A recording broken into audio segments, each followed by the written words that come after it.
Students, today let us discuss regarding important MCQ points of year. So first, tell me what is the most common cause for acute suppurative otitis media? And the answer is Streptococcus pneumoniae. Next.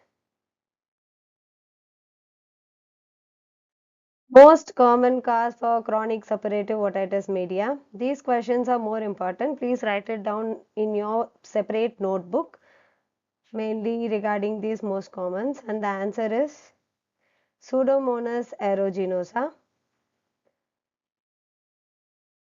Next, most common site of cerebral abscess, and the answer is temporal lobe. And next comes the Fraze syndrome, and it is none other than gustatory sweating. So while eating, we will be having sweat all over the face. So let us see the causation for it. It is due to the injury of auriculotemporal nerve, and this nerve, name of the nerve is more important. Write it down.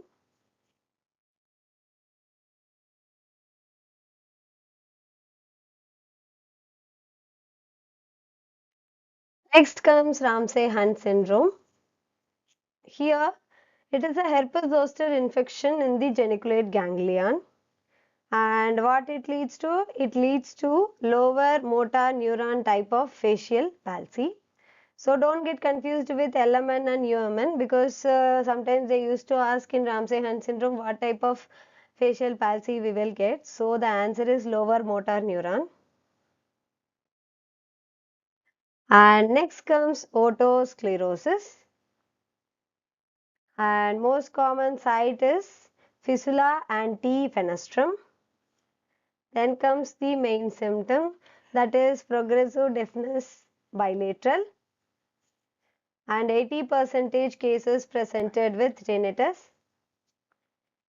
And here, in case of pregnancy, the condition may get worsened or aggravated. So sometimes they will give a complete case mentioning a pregnant woman having problem like progressive deafness, and after pregnancy it got increased, something like that. And they will tell tinnitus is associated with that. That time you have to answer in a correct way, that is otosclerosis. And it is an autosomal dominant disease. Students, in your notebook, you should have autosomal dominant disease in a list and autosomal recessive disease in a list. Mostly 1 or 2 questions are asked in this aspect. And next comes Meniere's disease. Here we can see episodic vertigo as a first symptom, then followed by tinnitus, and followed by fluctuating sensory neural hearing loss. Sometimes you may get confused with the conductive hearing loss, so be clear, in case of Meniere's disease it is fluctuating sensory neural hearing loss. And next, at last, it is oral fullness.